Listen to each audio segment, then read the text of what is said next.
Hey everybody, it's Lon.TV, and it's time for your weekly wrap-up, and we've got a lot of stuff to talk about today, including my one-year anniversary doing this full-time. We're also going to talk about Newegg and how they are lying to their Connecticut customers. This one's a doozy. I'll get to this one in a few minutes.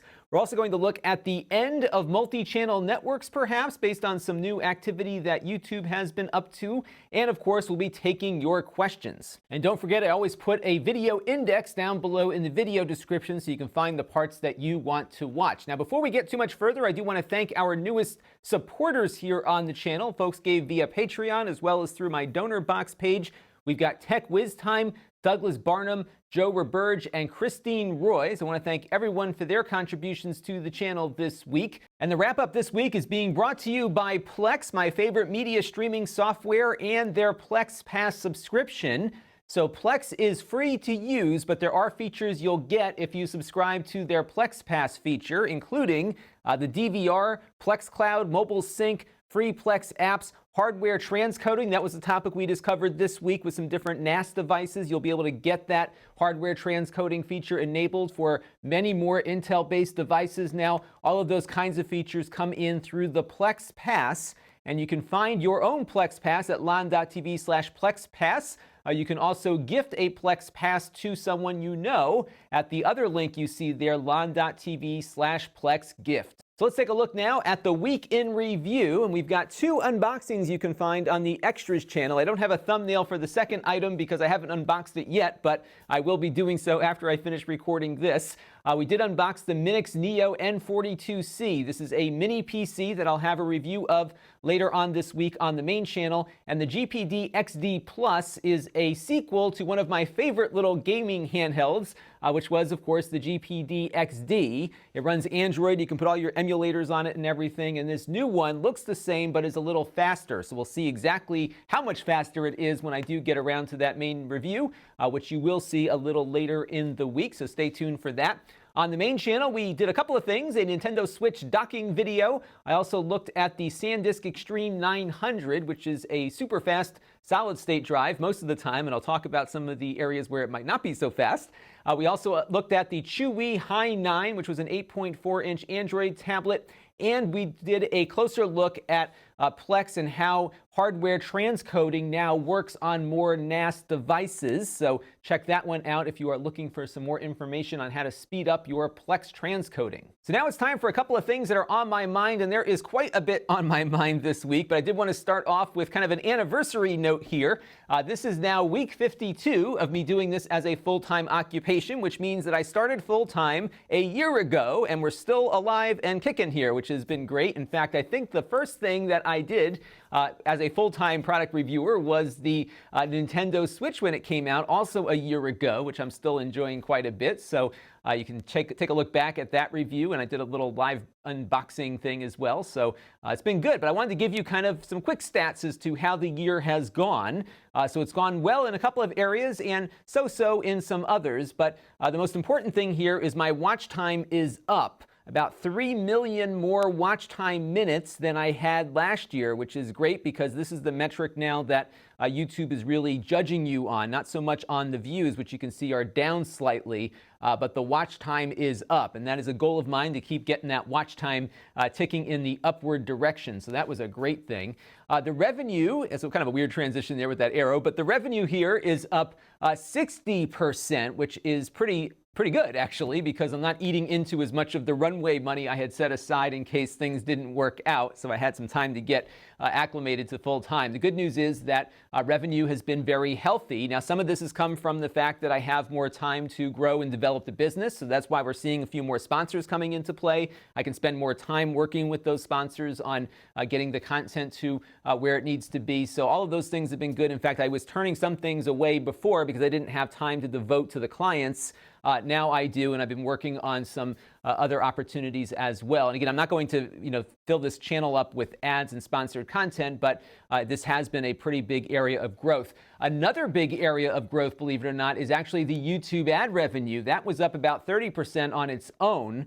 And I think what's happening there is that because Adpocalypse has taken a lot of other videos out of the inventory, there's more scarcity for YouTube to sell. So therefore, I'm getting more ads on my videos, and there's probably maybe a higher rate now perhaps being applied for those ads as well. So I think overall revenue has been very healthy. But sub growth is down about 21% this year. So I'm still growing subscribers, just not as fast as I did in the same period last year. But I think there's a reason for part of this figure being down the way it is. And if you take a look at my Social Blade statistics here, you can see my monthly views have been pretty healthy here. I do about anywhere from 1 million to 1.4 million per month.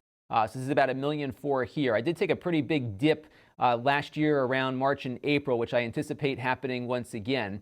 And what happened here with this huge uptick on both the views and the subscribers was that I hit the algorithm lottery with one of my videos. There was the video I did of the GPD Win, which was a handheld Windows computer. And for some reason, the YouTube algorithm decided that was a video it wanted to promote of mine, which was great. And it led to about 9,000 subscribers in 1 month alone. Typically, I do about 3,000 to 4,000 subscribers a month. So I think part of that subscription number being down insofar as growth is concerned is because of that. That was kind of an anomaly that hit once and really hasn't been happening again, just because I don't have any real unique products that other people aren't reviewing perhaps. So that was what happened there. But the good news is my views are back up from the doldrums that we experienced down here. I think this was the first month down here that I was below 1 million views in probably 2 or 3 years. So although subscribers are not growing as fast as they did last year, they are still growing. So don't worry, things are still on the uptick, and my views are ticking up slightly higher, and the watch time is going higher as well. So I am going to keep plugging away here because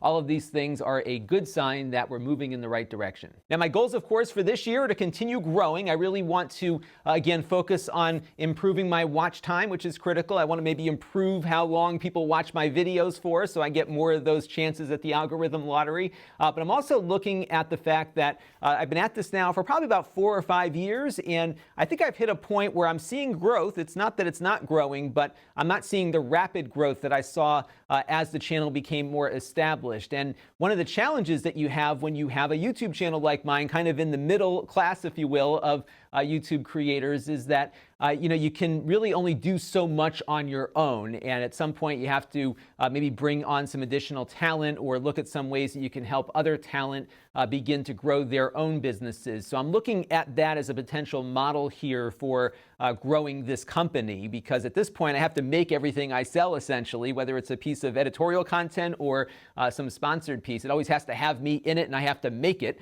So I'm trying to find ways to be able to grow the business without having to make everything. I don't want to stop what I'm doing. I really like being in front of the camera and doing all the reviews that I do. But again, I'm really focused now on finding some ways to apply what I have learned to help others and have them involved in what I do to some degree. So I'll have some more news on this as I figure it out. It's still kind of in the early stages, but those are some of the goals I have for the year. And really, I just want to keep growing. I want to get up to 200,000 subscribers this year. I want to get that watch time up, and we'll see where we go from there. So now let's move on to Newegg, and like I said, this one's going to be a doozy. So let me just give you the top level on this, and then we'll dig into the details. So basically what's happened is Newegg has handed over sales data to the state of Connecticut dating back to 2014.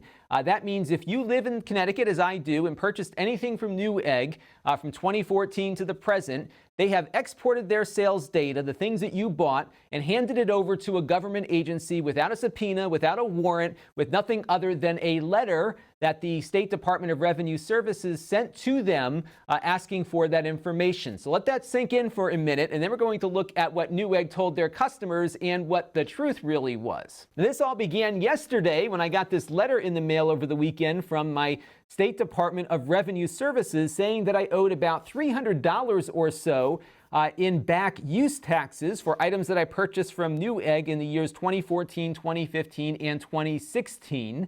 And it also indicated that Newegg has provided the Department of Revenue Services records of my online purchases during this period of time.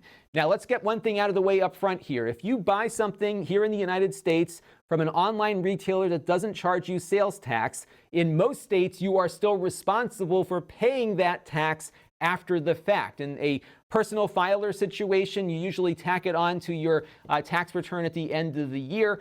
Companies who do collect sales tax can also report use taxes during the time that they make their regular sales tax filing. That's what I do for the LLC that I set up for this company. And what happened here is about half of these purchases were made on behalf of my former employer, basically, because I was buying things for my IT work on my company credit card on my Newegg account just for expediency's sake. I think many of you who have worked in smaller, medium-sized businesses know it's a pain and a you-know-what to go and set up a new account with some company. So you just go ahead and put it on the credit card and let the accounting department know it's coming through. And that's what I did. So I don't know if they paid the use tax on it or not during that period of time. I'd have to check with the accountants there. I still have, obviously, contacts with my old employment there, but I have no idea. So what I'm going to be doing here is paying this tax bill in full just to get this off my back here and be in compliance. It's probably likely that I didn't tell my own accountant at the end of the year that I had made some purchases at Newegg, and therefore I am liable for this tax under law. I'm not going to be complaining about that. I will pay my taxes, and I'm grateful that they are waiving the penalty if I get it into them next week, which is what I'll be doing. But this is really about what Newegg has told Connecticut customers and what the actual reality is in regards to how they treated our private data, which is things that we bought from them on their website over this 3-year period. So let's take a look at what Newegg sent to me on February 23rd. This letter came in yesterday, which was March 3rd here in Connecticut. So this email came out around the same time these letters started coming out from the Department of Revenue Services. Now, what they said in this email to me is that a recent Connecticut law requires Newegg to disclose the amount you spent with us in these tax years. And if you're somebody reading this, you might figure, yeah, you know, the state's going through some tough times. They keep making new laws to try to collect sales taxes from companies out of state. Maybe it's understandable that they passed some law to do that. But the reality is they didn't pass any law. This is pure BS. And here you can get it right from the horse's mouth here. So there's an Hartford Courant article on February 15th that I'll link to down below there. And they quote the Commissioner of Revenue Services here in Connecticut, Kevin Sullivan, who said, "Usually we don't have the data, but in several cases, companies have said we'll squeal on our customers and you can beat up on them. The people who sold to them have ratted them out." In other words, there was no law requiring Newegg to turn over this personal information to the state government. They just did it so they didn't have to deal with the state taxing authority, and probably figured the number of customers impacted is probably going to be pretty low.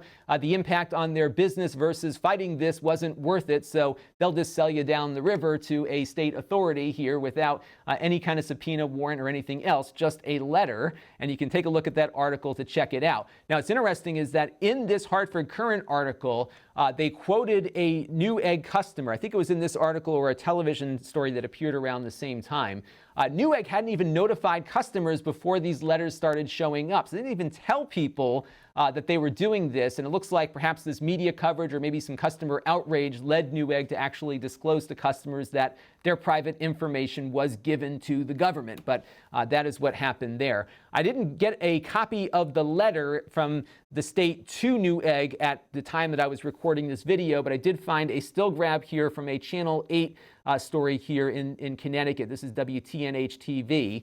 And what they are quoting here are some regulations that apply to companies that are located in Connecticut or have a physical nexus in Connecticut. That's what these statutes refer to.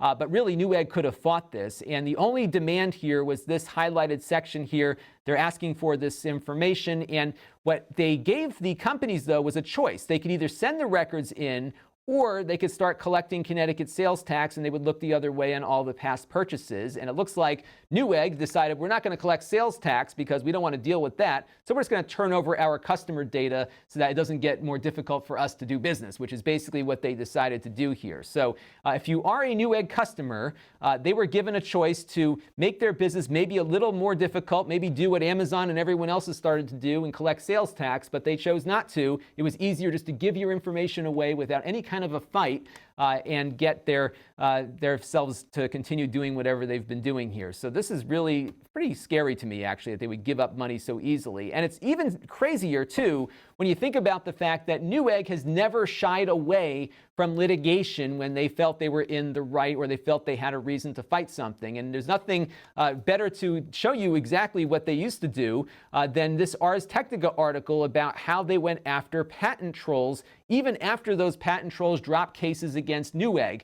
This usually involved e-commerce patents and stuff that many online retailers would just pay to get these patent holders off their back. Newegg would always fight them. They were not afraid of litigation. And in fact, in this article, they pushed even more litigation to defend their interests. But when it comes to defending the interests of their customers and their private data, they could just tell you to pound sand, which is exactly what they did here. So my advice to all of you on this is that today it's Connecticut, tomorrow it's going to be some other state. I would strongly urge you to just stop doing business with Newegg if you care about your privacy. I don't think it is appropriate for a company just to hand over data to the government without any kind of subpoena or warrant requesting that. And although people are due, to pay this tax, it's the law, the fact is Newegg could have fought harder to defend their customers' private information and chose not to in the interests of their own business over the interests of their customers. And if that doesn't tell you what the values of a company are, I don't know what is. I did reach out to Newegg to ask them what exactly they turned over to the state government.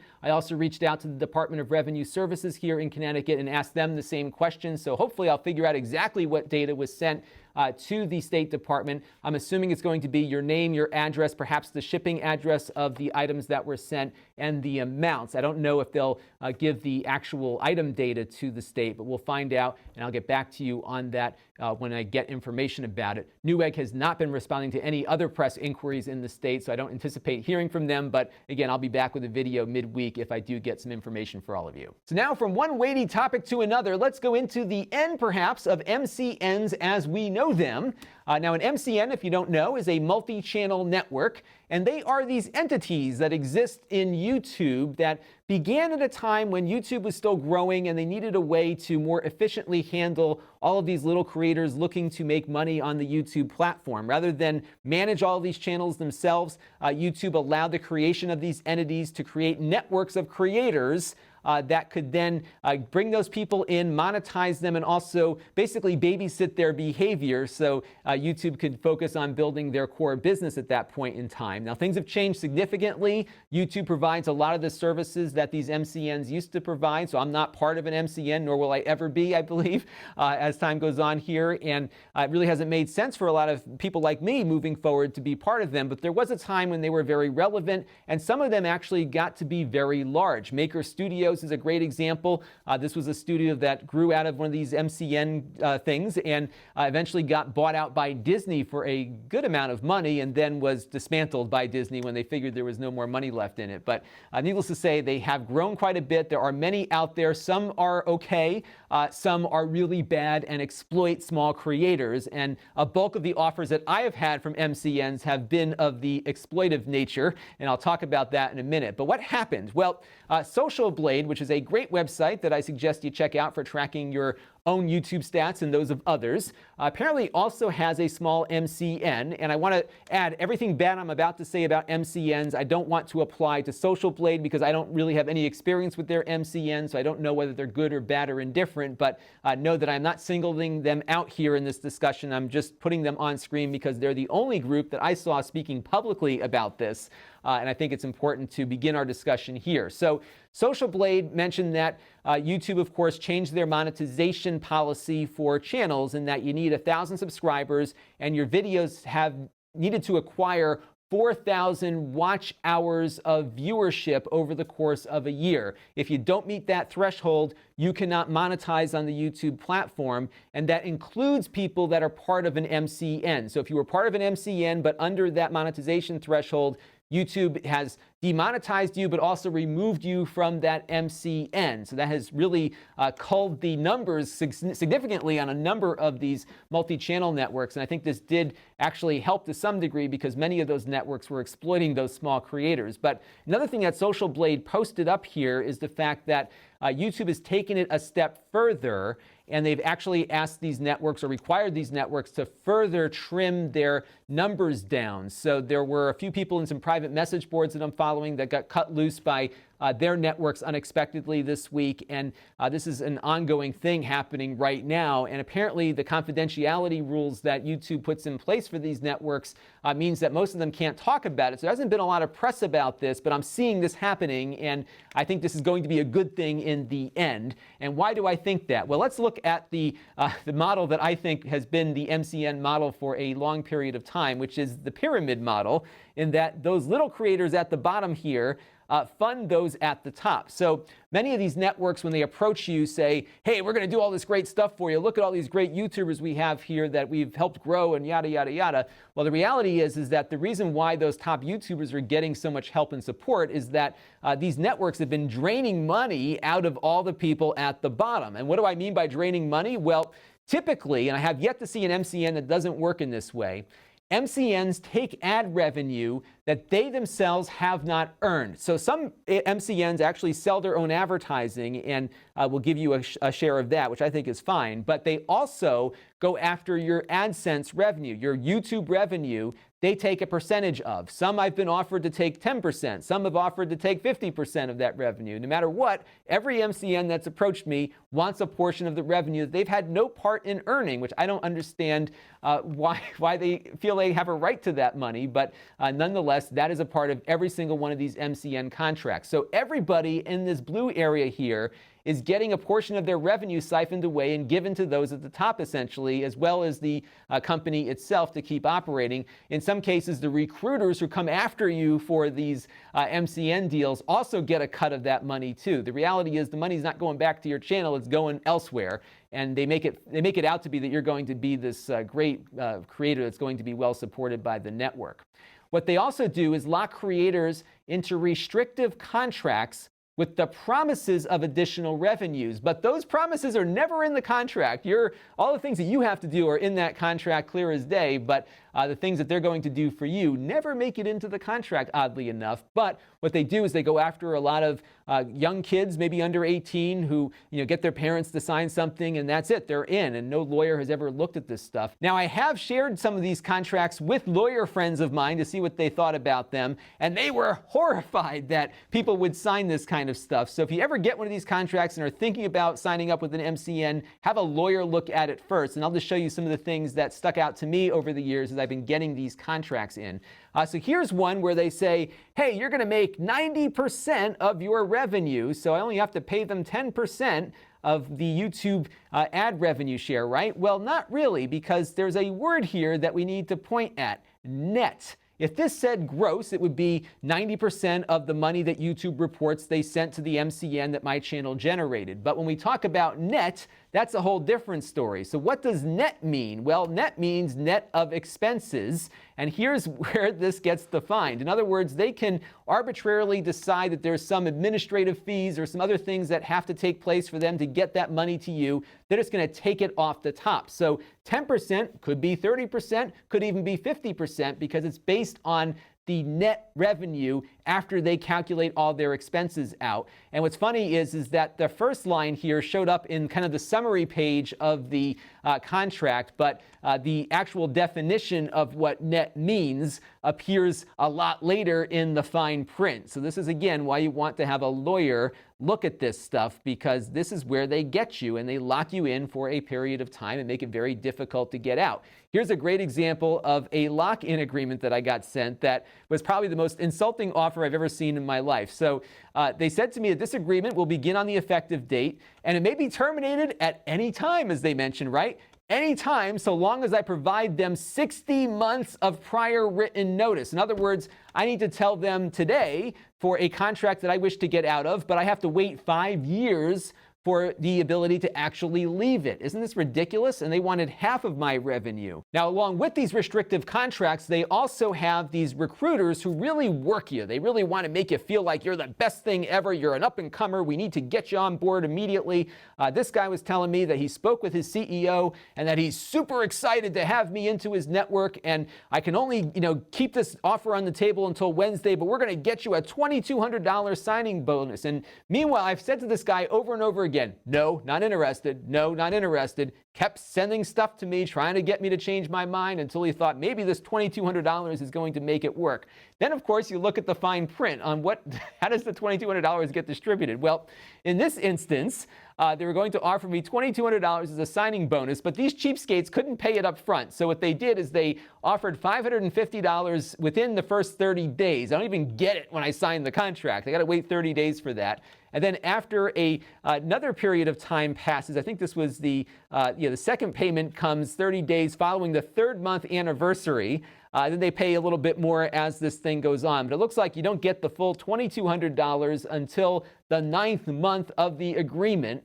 And then they even had some clause in there that said I'd have to wait until they recoup the $2,200 before they'd even let me out of the contract, even after the 5-year thing wore off. Just absolutely ridiculous and restrictive, and not a word about what they were going to do for me in that contract that I could hold them to. So again, if there is not a word in that contract about what they're going to do for you, they're not going to do anything for you because they're not obligated to do it. And I would suggest if you really think you have to join an MCN, have a lawyer look at everything first before you sign up, because likely you'll be put into a very restrictive contract that extracts money from you and gives you back nothing in return. I am grateful that YouTube is starting to crack down on this practice. They're getting rid of these MCNs that have had tens of thousands of members who have been just getting revenue extracted year after year with no way out. This is hopefully a step in the right direction for those folks. And trust me when I say this, you do not need an MCN to be successful on this platform. Produce great content and don't quit, and you'll be in a much better place than paying them some money and being locked into something that you can never get out of again. And now it's time for a Q&A from you, the viewers. And our first question comes in here from Diversified Towing and Recovery, LLC, who's wondering how to get started on YouTube to do things like what I'm doing. And to be honest with you, the best way to get started is to just start. You probably hear this all the time, but there really isn't anything holding you back from starting, because if you have a video and it makes sense to some degree, put it up there and see what happens. And I think if you're running a towing company, I'm assuming maybe you're trying to do some videos around what your business does. I think there's a lot of potential there for just showing how to tow a car, for example, or what happens when you tow a car, or maybe a whole series about towing different types of cars and some of the more challenging ones that you've encountered. And I found that there's an audience for just about everything on this platform. And I think a lot of people would love to watch you tow cars all day long. I could even see a live stream of, going out and getting these cars and helping people off the road with them or whatever. It might be something people would watch. So you don't know until you really put it out there. And my whole thing is that if I feel like the video is good enough to get posted, I'll post it, because what I'll get back from the viewers will help guide me for future reviews. So my computer reviews used to be very quick. I didn't cover a lot of different things, and I get all these comments coming back in. What about this? What about that? And I started integrating all of those whatabouts into the main video, and those have really, I think, helped improve my content significantly, because I'm giving the viewers what they're looking for. And if I'm doing that, the YouTube algorithm is going to reward you for keeping people on the platform for doing so. So until you get the videos up there, you really don't know what people are going to be looking for. And that's why I like to say, just get started. You don't need anything more than a smartphone to begin with. You don't need all this fancy equipment to get going.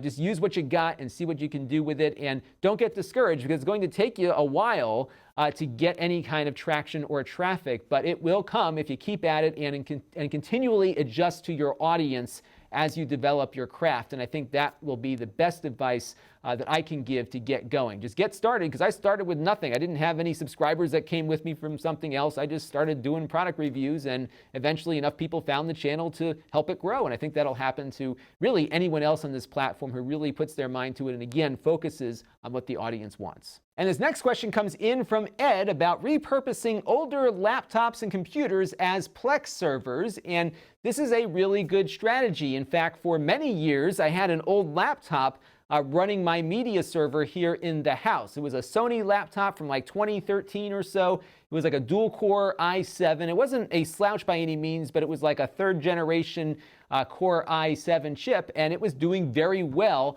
at that task of media serving. So if you are looking to maybe set up a media server somewhere in your house, you could really do it with some older hardware, depending on what it is and what its capabilities are.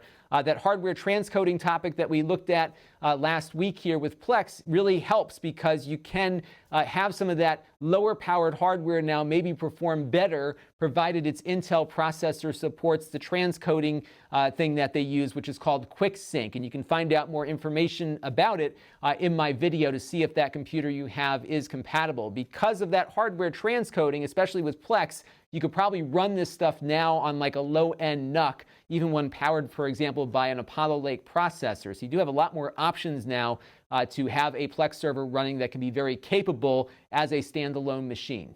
And this next question came in on my Nintendo Switch docking video from Lagavaride, who was shocked that I didn't go into the various dock shells on the market where you can buy a smaller docking shell, take apart the official dock, and put its guts in that smaller one. And I should cover that. I really will maybe take a look and see what some options are out there for it. But I'm looking at this from the consumer perspective. What is a general consumer looking for? What is a mom or dad looking for their kid who's asking for another docking solution? That was kind of the angle that I typically try to apply to these kinds of videos. Maybe I'll do something separately on that. I do think, though, that Nintendo needs to come up with some kind of official portable docking solution, because there are so many of these third-party cheapo Chinese things on Amazon that I'm not sure which ones are good and which ones are not. Some could maybe potentially damage your Switch console, for example. So it would be nice for Nintendo to offer something to customers that's official, that at least will give some folks some peace of mind.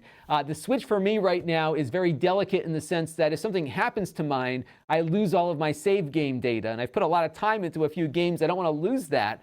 So I'm really scared about plugging this thing into third-party docks at the moment, including the one that I tested on the channel. But I'm glad, though, that Nintendo reduced the price of their official dock. It looks like it's selling now for about $60. That includes the AC adapter, the dock, and an HDMI cable. So that's not a bad price. I think that's a fair price for what they're offering. But a bunch of folks did suggest I check out the Insignia dock from Best Buy. So I'm going to try to get my hands on one of those just to see how it compares, because that one sells for $40 with, I believe, an AC adapter as well. And our Q&A for you this week is, how do you see the videos that you watch on this channel? I've been looking at my own habits when I'm watching YouTube, and I have a number of creators that I've set the little notification bell on, so I get a notification right when they post something. So I often click through that notification to get there. But generally, I am gravitating towards the recommended page when I log into my account. I never go to trending. I rarely now go to the subscription feed. And I'm just curious what you're doing to consume content on the platform. I'm just trying to figure out where you might see my videos show up too. So let me know down in the comments section below. Our channel of the week this week, speaking of growing businesses, as we were at the beginning of the show here, is a podcast called How I Built This. It's an NPR podcast, and they interview people who founded some of the popular brands that you likely consume or have experienced over the course of your life. And they're really great interviews, because it's often great to hear from the founder and hear how they started and how they struggled and how they were able to build the company into something substantial. Some of my favorites have been the CEO of Southwest Airlines. They had the CEO of Starbucks, which was a really great discussion. Melissa and Doug, who make the kids' toys. There really is a Melissa and Doug who put that company together. Five Guys Burgers, they're all on there. Fantastic podcast, and definitely worth listening to if you are into business. So this week on the channel, we've got a number of things coming up. I'm finally getting that Thunderbolt dock video posted. They were waiting for the stock to show up in Amazon. It's there now, so we're going to have a Thunderbolt docking guide coming up probably tomorrow, so be on the lookout for that. We're going to look at that Minix PC that I mentioned at the outset, the one that we unboxed on the Extras channel. I'm also going to be taking a look at the GPD XD Plus, and I know a lot of you are excited about this little device, so let me know what you'd like to see tested in that review. And we're also going to take a look, hopefully now, at that Epson printer I keep talking about. It's still on the docket, and I'm just putting it here so I don't forget about it, but we are definitely going to be looking at that wide format printer. In fact, I've been using that printer from time to time to print out large things that I need to use for meetings and presentations and stuff, so it's been really helpful. So I've gotten some experience with this now, so hopefully I'll get that review going in the next couple of days. And we'll probably have some other things show up throughout the course of the week. You never know what might show up at the door here, so stay tuned. There's always something interesting coming through the doors here, and we'll try to get all of that to you as it happens. Now, if you want to support the channel, you can go to Lon.TV/support and make a monthly or one-time contribution to our efforts here. We also have that ongoing relationship with Plex, so even if you don't want a Plex pass yet, if you go and sign up for a free account, no credit card required, at Lon.TV/Plex, you will get yourself a free account, and we'll get ourselves a small commission for that, so be sure to check that out. I've got other channels that you should be looking at if you like what I'm doing here. We have the Extras channel at Lon.TV/Extras for supplementary content and unboxings. We have the podcast, which is the audio version of what I do here, and soon some other stuff as well. We have the Snippets channel at Lon.TV/Snippets, where I take portions of this and other videos and repost them into search-friendly snippets there. And we have my live stream archive at Lon.TV/Livestreams. We've done a couple of them over the last couple of weeks, with more to come. And I do ask, if you like what I'm doing, to click on that bell icon so you get notified every time I upload something or stream live. And of course, we have other ways to engage with the channel. My email list is at Lon.TV/email. Our Facebook page is at Lon.TV/Facebook. And our store is at Lon.TV/store. And if you want to be notified when I add items there, you can go to Lon.TV/store alert to get on the email list for store changes. I've got some stuff hopefully going up a little later this week. So that's going to do it for this week's weekly wrap-up. Thank you all for your continued support of the channel. I greatly appreciate it. Keep those questions and comments coming down below in the comment stream, and we've got a lot more stuff to come. This is Lon Seidman. Thanks for watching. This channel is brought to you by the Lon.TV supporters, including gold-level supporters of the Black Eyed and Blues Music Hour podcast: Chris Allegretta, Gerard Newberg, and Kalyan Kumar. If you want to help the channel, you can by contributing as little as $1 a month.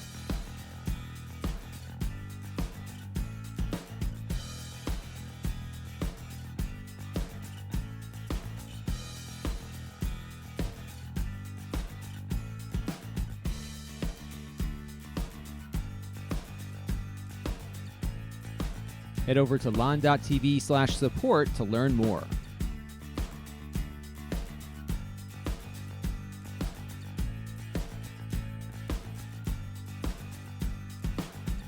And don't forget to subscribe. Visit Lon.TV/S.